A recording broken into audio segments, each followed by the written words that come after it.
وسعت ملی، یعنی فارسی زبان مکان کی قید سے بالاتر ہو کر ایک دوسرے خط عرض پر اپنے قدم مضبوطی سے جمانے میں کامیاب ہو گئی۔ سلاطین دہلی نے اسے درباری زبان کا مرتبہ دے دیا۔ سب سے پہلے عربی تصنیف جس کا فارسی ترجمہ ہوا وہ فتح نا سند و ہند ہے۔ اسے چچ نامہ کے نام سے بھی جانا جاتا ہے۔ یہ سند کے راجہ داہر، اس کے خاندان اور سند پر عربوں کے حملے اور فتح کے واقعات پر مبنی ہے۔ یہ قدیم عربی زبان میں لکھی گئی تاریخ تھی جس کا فارسی ترجمہ علی بن حامد بن ابو بکر کوفی نے کیا، جو اچ کے رہنے والے تھے۔ انہوں نے یہ ترجمہ 1216 میں مکمل کر کے سلطان ناصر الدین کباچا کے وزیر عین الملک الاشری کے نام ممنون کیا۔ عربی نسخہ ناپید ہو گیا ہے اور یہ فارسی ترجمہ اس دور کی معلومات فراہمی کا ذریعہ بنا۔ امام محمد غزالی کی کتاب احیاء العلوم کا فارسی ترجمہ بھی اسی دور میں کیا گیا۔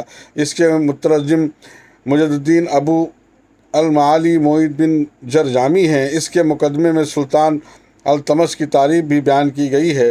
14ویں صدی کے مورخ ضیاء الدین برنی نے اسے اپنے وقت کے مقبول اسلامی ادب میں شمار کیا ہے۔ کچھ عرصے بعد ہندوستان میں مغلوں کی آمد ہوئی۔ 1526 میں بابر نے یہاں اپنی سلطنت قائم کی اور تقریباً 300 برس تک اس کے جانشین حکومت کرتے رہے۔ بابر، ہمایوں، اکبر، جہانگیر، شاہجہاں، اورنگزیب، یہ سب ایرانی۔ 1526 میں بابر نے یہاں اپنی سلطنت قائم کی اور تقریباً 300 برسوں تک اس کے جانشین حکومت کرتے رہے۔ بابر، ہمایوں، اکبر، جہانگیر، شاہجہاں، اورنگزیب، یہ سب ایرانی علوم و ادبیات کے سرپرست اور فارسی زبان کے حامی رہے۔ ان بادشاہوں کو خود بھی فارسی زبان پر عبور حاصل تھا۔ مغلوں نے فارسی زبان کو علمی اور ادبی اعتبار سے بام عروج پر پہنچا دیا۔ صدیوں تک سرکاری اور علمی و ادبی زبان رہنے کی وجہ سے اس خطے میں فارسی زبان کی حیثیت ایک متفق عالیہ زبان کی ہو گئی۔ اسی زمانے میں ایران میں صوفیوں کی حکومت تھی اور دونوں ملکوں کے آپسی روابط بدستور خوشگوار تھے۔ اس زمانے میں ہندوستان میں ایرانی استادوں کی شاہکار تصانیف کے مطالعے کا عام رواج تھا۔ ساتھ ہی ایرانی شعراء، علماء و فضلاء کثیر تعداد میں ہندوستان آ رہے تھے، جن کے یہاں خاطر خواہ پذیرائی بھی ہو رہی تھی۔ ہندوستان میں مقامی طور پہ بھی شاعر، ادیب اور مورخ پیدا ہوئے جنہوں نے اپنی تخلیقات ایک مخصوص سبق میں پیش کیے، جس سبق ہندی کے نام سے جانا گیا۔ یہ سلسلہ اس حد تک دراز ہوا کہ فارسی زبان کے اثر سے ہندوستان کی سب سے اہم زبان اردو وجود میں آ گئی۔ اردو زبان نے فارسی رسم الخط کے ساتھ ساتھ اس کے سبق کو بھی اپنا لیا۔ مغل سلطنت کے زوال پذیر ہونے کے بعد فارسی زبان کا زور کم تو ہوا، لیکن یہ پوری طرح ختم نہیں ہوئی۔ ہندوستان پر انگریزوں کا غلبہ ہوا تو انہیں بھی اس زبان کی طرف ضرورتاً رجوع کرنا پڑا۔ بنگال میں مطبع کی شروعات ہوئی۔ انگریزوں نے فارسی رسم الخط کا پہلا پریس ہندوستانی پریس کے نام سے لگایا اور یہیں سے مطبوع فارسی صحافت کا آغاز ہو گیا، جس کی پیروی آگے چل کر اردو اخباروں نے کی۔ غرض کہ فارسی زبان آج ہندوستان میں بھلے ہی رائج نہیں، لیکن ایران، افغانستان، تاجکستان وغیرہ ملکوں کی علمی و ادبی و عوامی زبان ہے۔ ہندوستان میں اس زبان میں تخلیق ہوئے ادبی سرمایہ کے افادیت کو محسوس کرتے ہوئے اس کی بازیافت پر توجہ دی جا رہی ہے۔ یہ محض عظمت رفتہ کا سراغ پانے کی چاہت نہیں، بلکہ علمی، ادبی و ثقافتی اعتبار سے شاندار ماضی سے استفادہ کی کوشش ہے۔ پیش نظر کتاب تفہیم 14 مقالات پر مشتمل ہے، جن کے ذریعہ فارسی زبان و ادب کے مختلف ادوار میں ماہیت اور افادیت پر روشنی ڈالی گئی ہے۔ چند ایسے مضامین ہیں جو اس زبان و ادب کی خدمات انجام دینے والی سرکردہ شخصیات کے کوائف اور کارناموں پر مبنی ہیں۔ یہ مقالے وقتاً فوقتاً ادبی محافل میں شرکت کے غرض سے تحریر کیے گئے ہیں، جو اس کی ادنیٰ سی کوشش ہے۔ فارسی زبان و ادب خزینہ کے اعتبار سے ایسا بحر ذخائرہ ہے جس کے آواز صدیوں تک اس میں ڈوب کر گہر چینی کرتے رہیں، تب بھی مستقبل میں خزینہ آبی کے امکانات باقی رہیں گے۔ بس اس سمت پورے خلوص سے کام کرنے کی ضرورت ہے۔ اس مجموعے کو ترتیب دینے میں مجھے کئی دشوار گزار مراحل طے کرنے پڑے۔ اللہ کا شکر و احسان کہ میرے لواحقین کے عنایت ہر قدم پر شامل حال رہیں۔